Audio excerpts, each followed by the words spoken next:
අයිබොන් යාලුවනේ සුබ දවසක් IQ revision question 148යි මම අද අරන් ඇවිල්ලා තියෙන්නේ.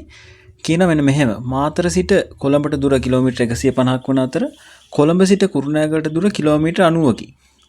ඉතින් කමල් පෙරවරු 7ට මාතරින් පිටත්ව පෙරවරු 9 සිට කොළඹට බස් එකකින් ළඟා වූ අතර කොළඹ සිට කුරුණෑගලට දුම්රියෙන් ගියා. දුම්රිය බස් එකේ ගිය වේගයෙන් හරි අඩක වේගෙන් ගියේ නම් කමල් කුරුණෑගලට ළඟා වූ වෙලාව කීයද කියලා අහනවා. හරි මේකේ තියෙන විස්තර ටික අපි ෂෝට් නෝට් එකක් විදිහට දාගෙන අපේ ගාන හදමු. ඉතින් ගානට යන්න කලින් මතක් කරනවා අපේ IQ PDF ෆයිල් එක. ප්‍රශ්න 250ක PDF ෆයිල් එක ඔයාලා මිලදී ගන්න. ආන්සර්ත් එක්කම තියෙන්නේ. ඉතින් ඒකේ තියෙනවා IQ කෙටි ක්‍රම 100ක්.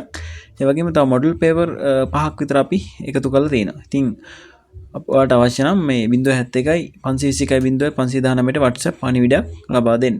ඉතින් ඒකත් මතක් කරන ගමන් අපි ගානට යනවා. මෙන්න මෙහෙමයි කියන්නේ. දැන් දුර වේගයේ කාලය සම්බන්ධ ගැටලු හදනවා නම් මෙන්න මේ සමීකරණ ටික අපිට අවශ්‍ය වෙනවා. ඔයාලා ගහගන්න ත්‍රිකෝණයක් ගහගෙන මේ දුර උඩටම දාගන්න, කාලය වම් පැත්තට දාගන්න, වේගය අනිත් කෝණයට දාගන්න. දාගෙන මේ උඩින් ඉරක් ගහලා තිනවා. මේ ඔයාලට පේනවා මේකෙන් කියන්නේ බෙදීම.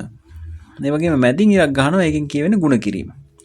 දැන් ඔයාලට දුර අවශ්‍ය නම් කාලය වේගයෙන් ಗುಣ කරන්න. හරිද? කාලය ඕනනම් දුර වේගයෙන් බෙදන්න, වේගය ඕනනම් දුර කාලයෙන් බෙදන්න. ඔහොම තමයි මේ සමීකරණ ටික ගොඩනගන්නේ. ඉතින් ඔයාලා මේ ත්‍රිකෝණය ගහගත්තා නම් ඔයාලට ලේසි මේක හදන්න. ඉතින් අපි දැන් ගාන හදමු. කියනවා මෙන්න මේ විදිහට. මාතර ඉඳන් කොළඹට මේ දුර කියනවා කිලෝමීටර් 150යිලු. ඒ වගේම කියනවා කොළඹ ඉඳන් කුරුණෑගලට දුර කිලෝමීටර් 90යිලු. එතකොට කමල් යනවා කොහොමද 7ට පිටත් වෙලා කොළඹට ළඟා වෙනවා 9:30ට. ඒ කියන්නේ එයා පැය 2කමාරක් ගමන් කරනවා බස් එකෙන්.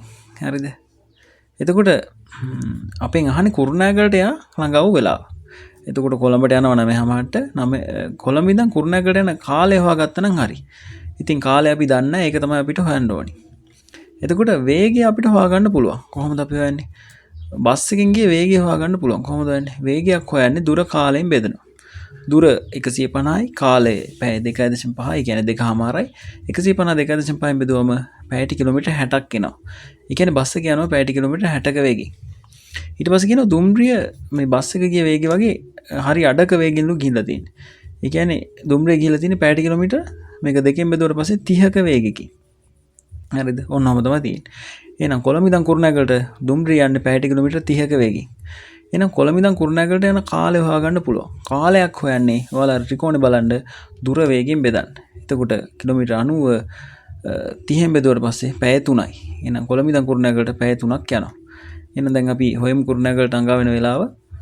කොළඹට ළඟා වුණ පෙරවරු 9:30ට එතන ඉඳන් පැය 3ක් එකතු කරනවා. එතකොට කුරුණෑගලට යන වෙලාව 12:30යි.